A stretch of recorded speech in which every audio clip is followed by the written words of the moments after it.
Good morning, everyone. Focus Daily Show.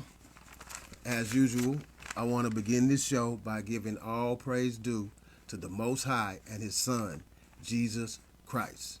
It is through them that I am being sent to the world with this truth as a chance for redemption and grace and mercy for all, including myself. Okay. Recently, they made a big discovery. They discovered what is commonly known as the Valley of Kings. Tucked off within the Grand Canyon were tombs for the great Egyptian kings of America. So it was a great gold surplus there. Gold that they're still discovering to this day.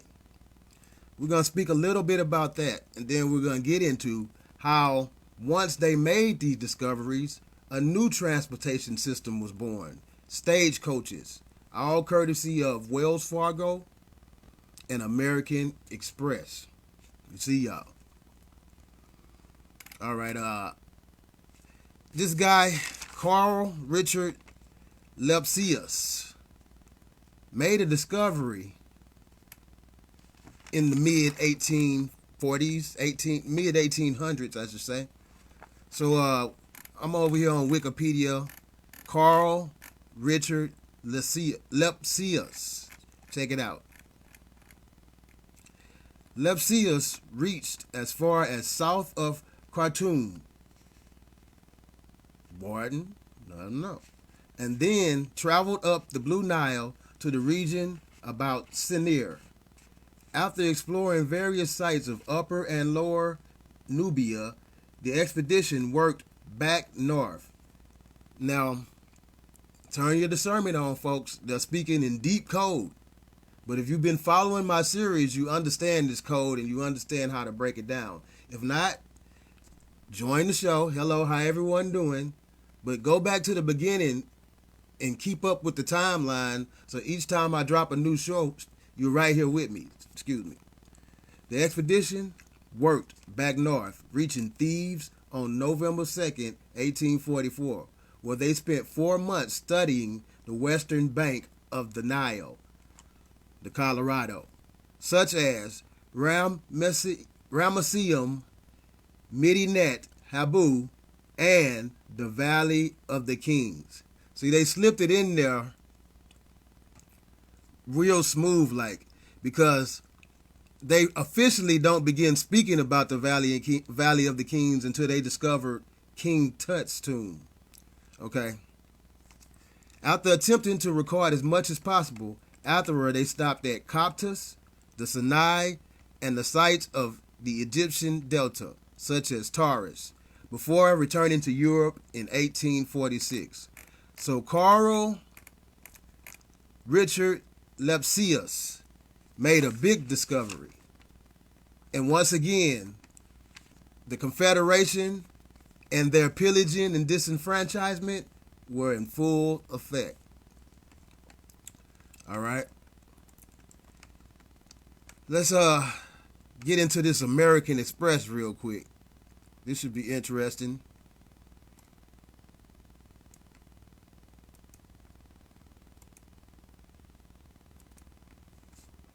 Okay. American Express, Wells Fargo. So once again, we're going to go back to Wikipedia. And Wells Fargo, 1852 through 1998. During the California Gold Rush in the early 1848s, see, there go the gold rush. You got to be able to use that discernment, folks. Put the timeline together, and it's going to show you a big picture.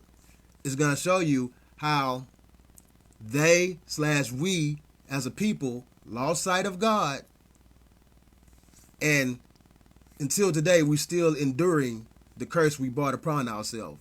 But once again, this show, even though we speak about history and revealing the truth of what occurred, this show right here is all about telling about the coming of the Lord, trying to give people an opportunity to get themselves together, trying to give people an opportunity to open up this book and see what's coming.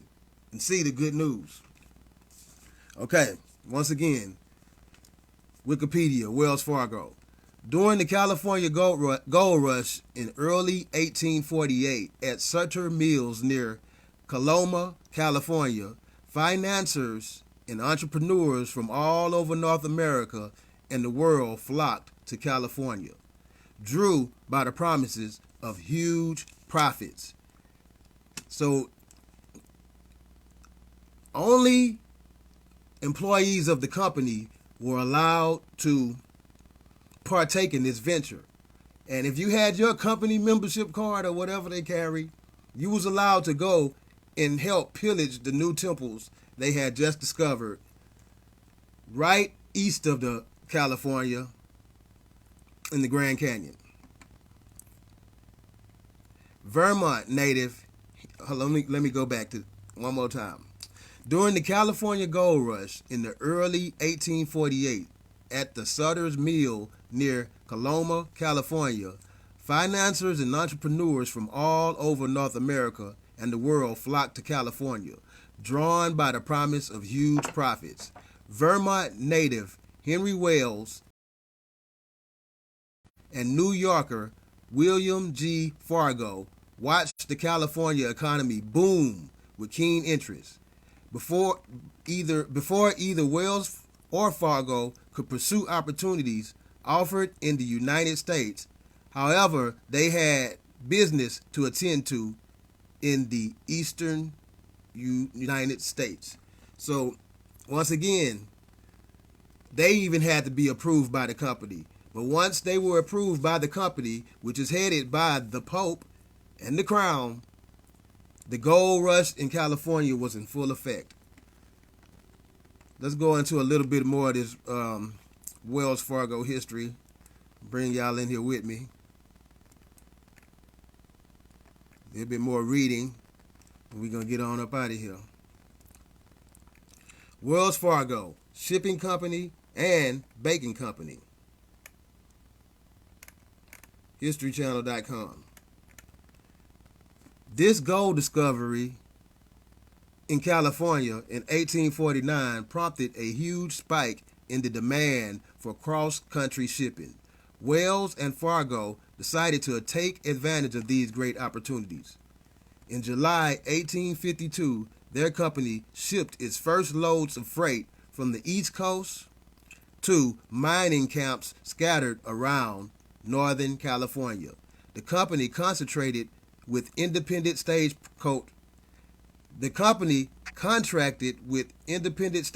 companies to provide the fastest possible transportation and delivery of gold dust, important documents, and other valuable freights.